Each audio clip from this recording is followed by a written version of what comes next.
For every man that is amazing in bed, you have at least 5 that are terrible. The younger they are, the faster they hump thinking that will make you finish. If the guy hasn't made you finish, let them know. Don't fake it, tell them what they can do to help you out. The older ones know that a good pace is key and understand the importance of communication. You realize you can always learn a new trick. New men come with new turn-ons and fetishes. If there is a second guy in the rough and tumble, as long as their Johnson's never touches, most guys are willing to try a threesome. Both men and women can fall in love with the person they are having casual sex with. Confidence in your own body and a good attitude will make you far more attractive to a guy than anything else. You might think you have a type. You probably don't, you're just going through a phase. Such were the advice I would give my girlfriends when we were in college because I had a lot of experience and a high body count.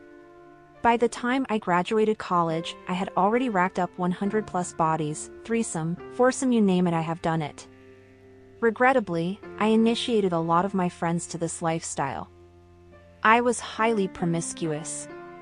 Although my upbringing played a huge part in it, as I was sexually assaulted multiple times by my stepfather, and there was a point before high school where I started deliberately seeking it. Looking back, I now know that I was brainwashed. Fortunately, I possessed above-average intelligence, which allowed me to excel academically and earn A's in all my high school classes. Despite facing abuse at home and not dedicating much time to studying, my grades remained consistently high, even while engaging in relationships with multiple boys from school. At a young age, my biological father chose to have no part in my life, leaving my mother to marry my stepdad, who unfortunately subjected me to a distressing experience of sexual trauma, and he got me pregnant, and that continued to haunt me well into adulthood. As I embarked on my college journey, the patterns of promiscuity that had developed during my youth continued to affect me profoundly. While I wouldn't describe myself as outgoing, I did enjoy popularity among my friends. Some might even consider me an alpha female, as many women looked up to me due to the strength I gained from overcoming numerous traumatic experiences in life. Additionally, I possessed a high level of intelligence that allowed me to breeze through college without putting in much effort. During my college days, I sought intimacy with strangers I barely knew, using it as a means to escape the lingering effects of my past traumas. However, after graduating, my life took a troubling turn. I found myself battling addiction, which made it difficult for me to hold down a job. To support my habits, I clung to a financially well-off boyfriend. Though he may not have fit society's conventional idea of an ideal partner for someone like me, I was an addict, and he became my source of both financial support and the substances I craved. He seemed content to have me, regardless of the situation. I remember the turning point in our relationship when he basically switches between squishing me with all his weight while trying to shove his tongue down with lots of spit. He was then way too rough with his fingers down there, while he was obviously trying to pleasure me in some way, which was sad, because he seemed to think he knew what he was doing, and he was basically hurting me and making weird faces.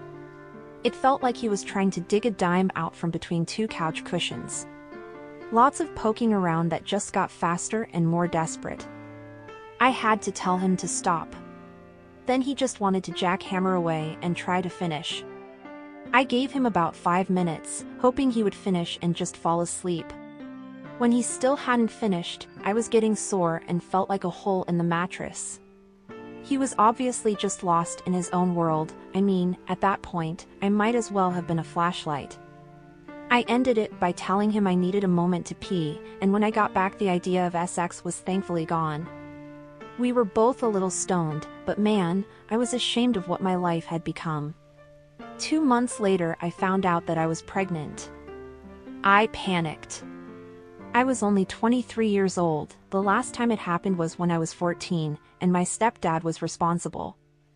I wasn't ready to be a mother then, and I am not ready to be a mother now.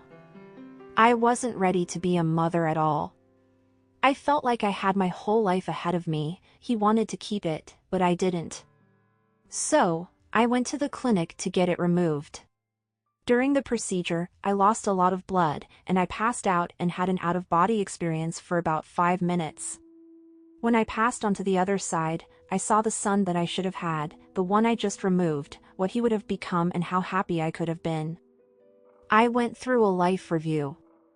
I found out that I chose the life that I live in, I chose the color of my skin, I chose my mother, my stepdad, I found out that I chose the difficult life that I lived, and I had the strength to overcome. What I wasn't supposed to do was to abort the second time. He was the same soul that I removed at 14. That was why I had that experience, because I had a soul contract with God, the light, the source, you can call it whatever you want, and that's where we all come from, and I wasn't living by my contract and doing what I was supposed to do. I don't want to go into details about that experience because that's not what this story is about. However, when I came back to life, my life changed. I forgave my mom, my biological dad, and my stepdad because I now understood my purpose in life. And it helped me heal. The first thing I did after that experience was to break up with my boyfriend. I cleaned up myself, started exercising, fasting, and meditating. I also found a good paying job. Then something miraculous happened in my life. I found my now husband when I was 25 years old. He is a clean-cut good guy. I would never have gone for someone like that 2 years earlier.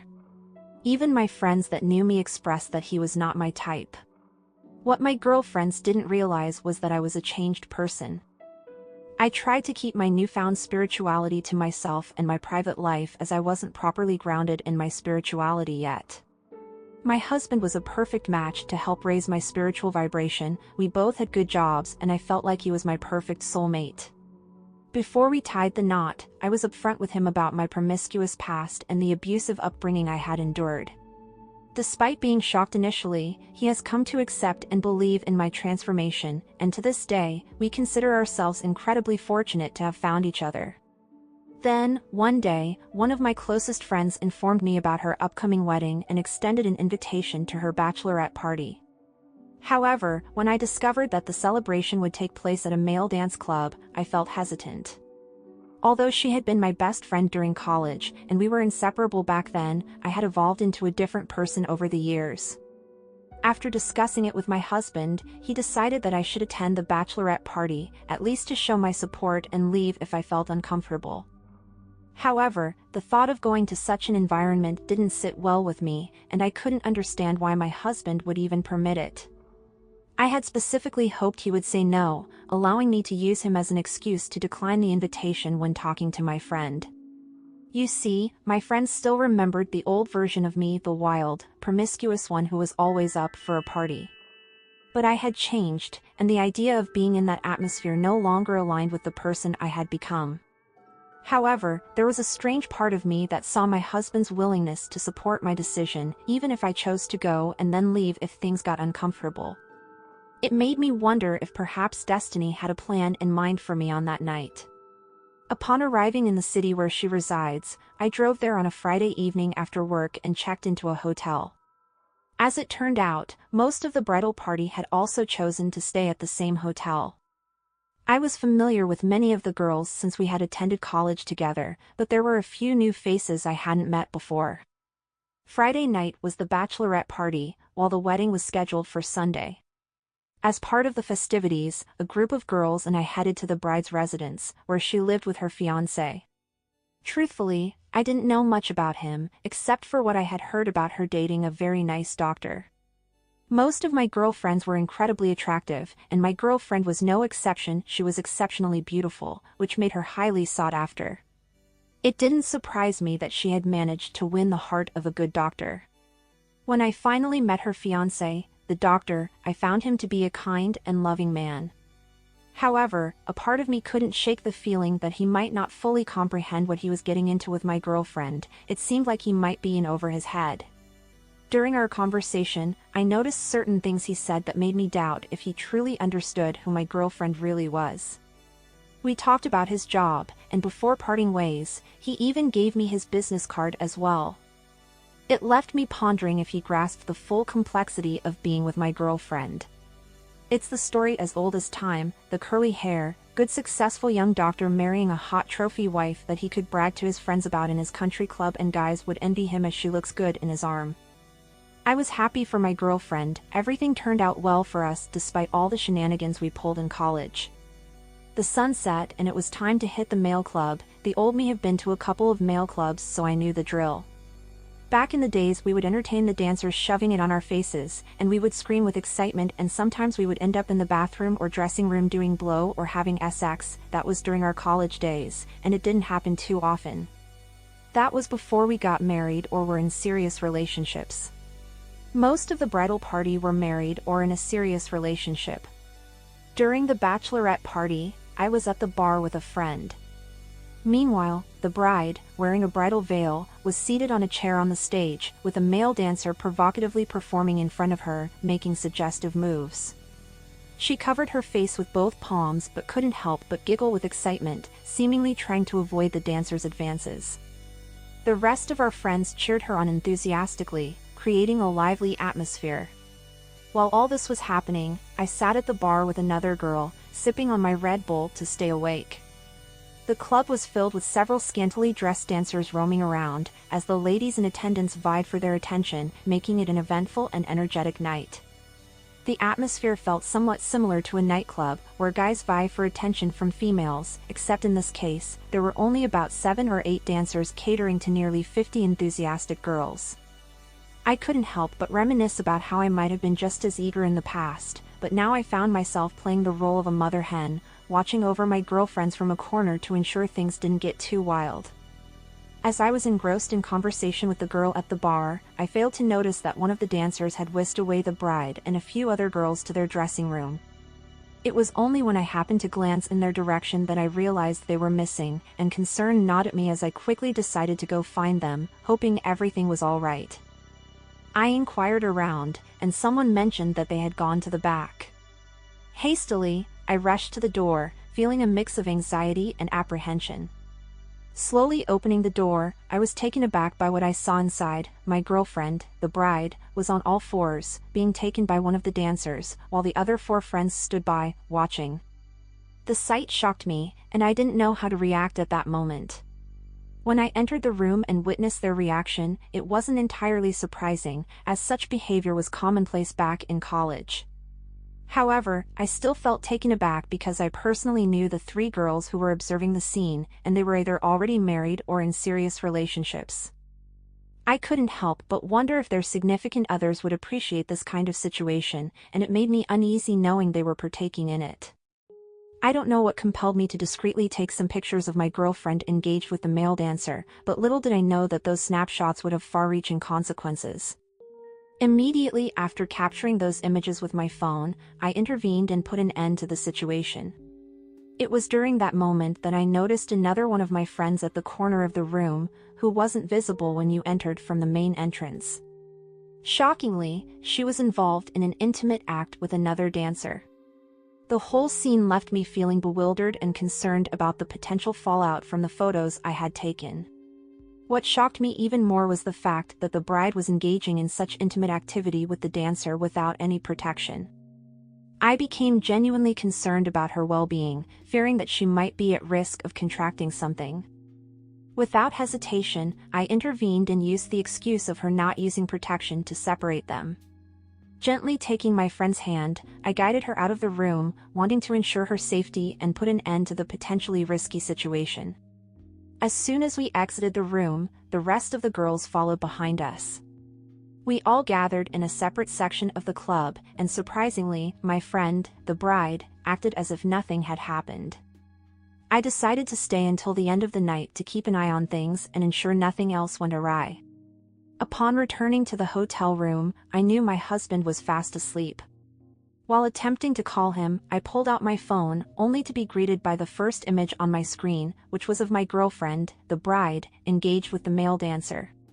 It was a disconcerting sight. I looked at the picture for a moment and I deleted all of it. Nonetheless, I continued with the call to inform my husband about what had transpired during the bachelorette party. At one point, I mentioned to my husband that I had taken pictures, but I had already deleted them. To my surprise, he suggested that I should recover the pictures and anonymously send them to her fiancé. I hesitated, worried that such an action might jeopardize her wedding. He argued that her fiancé should be the one to make that decision.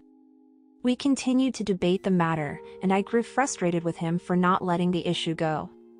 After hanging up, I sat in silence, deep in thought. As much as I was angry at him, I knew he had a point. I realized what I had to do, even though it felt like a betrayal of our friendship and the epitome of hypocrisy on my part. The decision weighed heavily on me, knowing the potential consequences of my actions. I must admit, I am no saint, and my past was filled with actions that were even worse than my girlfriend's. However, a thought occurred to me that perhaps my girlfriend needed a wake-up call, just like the termination that led to my own out-of-body experience, which served as a turning point in my life. I saw this as an opportunity for her to have her own wake-up call, and it made me contemplate if this was my path or purpose in life. In the end, I decided to recover the deleted pictures from my iPhone. Feeling too cowardly to use my own email address, I created a new one to send the pictures to her fiancé. The subject of the email read, "What your fiancé did at her bachelorette party," and I attached 3 pictures before finally going to sleep, weighed down by the magnitude of my actions. I woke up the following morning with my phone blowing up with text and missed calls.